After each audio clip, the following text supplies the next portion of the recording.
Hi everyone, this is Jim. Welcome to this Blitz chess postmortem, a postmortem on my Blitz game number 475. My opponent played e4, and I chose to play the French defense. And after d4, d5, knight c3, I didn't play my usual win hour. Bishop to b4 is a move I normally played, known as the win hour variation. Instead, I played knight f6, which is the classical variation. I didn't really intend to play it, it just happened. And so my opponent plays the main response here, bishop g5. It's also possible to take or to push on, but well, this is the primary move here, threatening the pawn push to e5. And then bishop to e7 unpinning is the way I've most often seen this line played. The line d takes e4 is interesting and very tactical, so that's something you can try if you're, although I wouldn't try it without doing some study of the opening line because it's a very tricky line. Anyway, bishop to e7 is a more, it's a reasonable, solid way to play. He pushes on with e5, knight goes here, and then black trades off the white trades off the dark squared bishop, leaving black with the bad light squared bishop. This bishop is all trapped in behind its pieces. But, well, black's position, although a little cramped with the trade of pieces, has helped to get rid of some of the problems here. He has space for the remaining pieces. So white has a little more space, but and black is solid in this position, and it's quite playable. Although you have to be a little on your toes. And in fact, the next move I make, c5, is a mistake and actually gives white a winning advantage. So before I talk about that, I mean, the move c5 is a very natural idea in the French. You want to undermine the center, so you want to play that in a lot of cases, but you have to make sure you understand all the tactics. And right here there's a tactic with knight to b5. Now, this was easy for me to miss because, well, I'm still kind of in opening mode and moving a little bit too quickly, not pausing to think. And normally I play the win hour. And with the win hour, with the bishop on b4, this knight is either pinned or traded off. So this idea of knight b5 to d6 doesn't really occur in that opening line, or only rarely. I guess only in lines where you retreat the bishop, but I usually trade.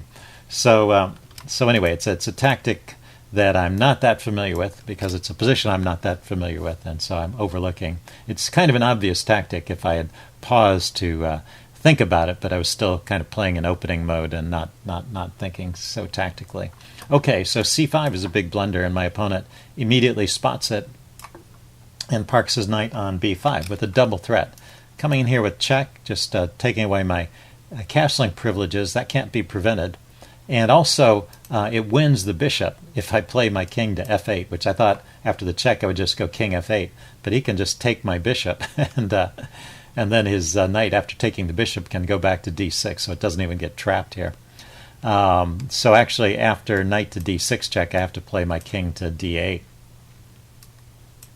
So anyway, the full horror of my position was just starting to reveal itself to me. It turns out the best move here is castling. So let's show how I could have defended. After castling, he can. The bishop is defended, so knight d6 doesn't accomplish a whole lot. He can try knight c7. That's probably the best try here, and then just c takes d4. Okay, giving up the knight, giving up the rook in the corner, but queen b4 check, king f2.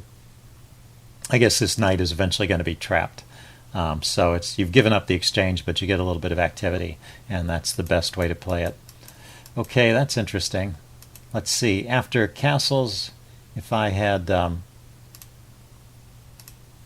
if he had gone knight to d6 check. Oh, it's not to check. Then just c takes d4 again. Okay, so there were ways to play that. Let's see. I played the move b6 here, and we're just out of the opening book, and now white's really in excellent shape. He has a choice between knight d6 and knight c7, and he chose to play knight c7 check. So I went with my king here, and then he could just take in the corner. He played knight f3, which allows some really clever tactic, which I didn't see, but the chess engine spots. I can play knight takes e5 with a discovered attack on his knight. So if he takes my knight back, I just take his knight, and I've gotten out of trouble. So after knight takes e5 check, he has to grab the rook in the corner, and then I have time to grab this knight with check. And so queen takes, and then I can win the knight in the corner. So that's the way to escape with the least amount of damage after he plays knight f3. I played bishop b7, so at least I don't give up a whole piece. I'm getting the knight back immediately, and I'm just down the exchange. But the problem is, sometimes you can play on down the exchange because your minor pieces will be active before the rooks come into the game in many positions, but not in this one. If you look at where my minor pieces are, they're all huddled over here on the corner, whereas the action is going to be over here on the king side. White is very quickly going to get his pieces organized for a kingside attack, and it's going to take me a while to get my pieces untangled and over here to where they can do something. So that's why I'm just down the exchange purely with no compensation. He has time to get his pieces out, get his rooks in the game before I can really get some action going. Anyway, he plays c3 here, just shoring up his center. I go with f6, trying to undermine over here, typical French strategy. Bishop d3. I mean, I'm going to play on just being down the exchange. Like I said, there are often cases where you can be in the game, although this isn't one of them. But your opponent can always slip up too. So I'm not giving up yet. Anyway, bishop d5. I was a little bit worried about tactics along this diagonal. This queen coming over here, so I decided just to close it off at this point. He castled, and now he's got his rook and his queen ready to jump in, as well as his knight. I played h6 to keep the knight out of the g5 square. He goes queen e1. Looking over here at the king side, I play king f7. I wanted to create a space for my knight to get into the game. If we back up, the engine is recommending just bringing the knight in this way, knight c6. I guess the knight can come around by this kind of route. Everything is just very slow, though, and then the bishop can get into the game. It just takes too many moves for me to have really an effective counter to being down the exchange. Anyway, king f7, and he goes queen g3 here. Now I go knight f8, trying to control some of these squares around the king and also make room for my other knight to get in the game. He goes king h1. Maybe that wasn't strictly necessary. I go knight bd7, and now he goes queen h4. And at this point, the queen trade is pretty much forced. The second choice here, if I play c4, he's going to trade queens anyway. So I just go ahead and take. I don't want the trade because being down material, I want to try and keep a lot of the remaining material on the board and try and complicate things. So these trades are helping my opponent, but there was just no way to avoid it. But at least I get a little bit of activity with my pawns here. g5, kicking the knight. He trades first. And then he comes up with this interesting tactic. He doesn't just drop his knight back to f3, but he plays knight takes f5, which if you look at this, it's actually the top choice of the chess engine. This is not a tactic I saw at all. And it's interesting. I mean, he gives up a whole piece, but he gets pawns for the piece. And because I was already down the exchange, what the situation is now from a material point of view is I have two pieces for a rook. So that's only a slight edge, and he's won a bunch of pawns. And also he gets to activate his rooks. So very nice decision on White's part to play that way. And so good way for him to convert the advantage. Let's see, I go knight e6 to block his passed pawn, but he's going to, in the long run, he's going to be able to push these pawns forward and win with them. He goes rook g4. I was kicking his rook. I try and get my bishop in the game. I'm still trying to get my last piece involved, which was all the way back over here. He brings his other rook in. And, if you look at the score, I've actually managed to stay in this range of just being down the exchange. I haven't allowed him to build on his advantage. So I guess I've been playing reasonably well. But at some point, things are going to just fall apart. These pawns are going to be too strong for me to resist. Let's see, I went knight d to f8 here. and just clearing up a diagonal for my bishop to get into the game. He brings his king back to g1. Yeah, so he wasted a little bit of time with his king moves, I think. I go bishop e8, and he goes a3, just kind of a waiting move, I guess, waiting to see what I could do. I can't do a whole lot. The engine is suggesting knight c7. Oh, that would be the other knight. This knight to c7.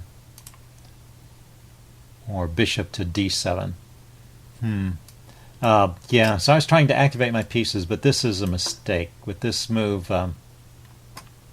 let's see, rook to h4, pinning the knight is already pretty strong.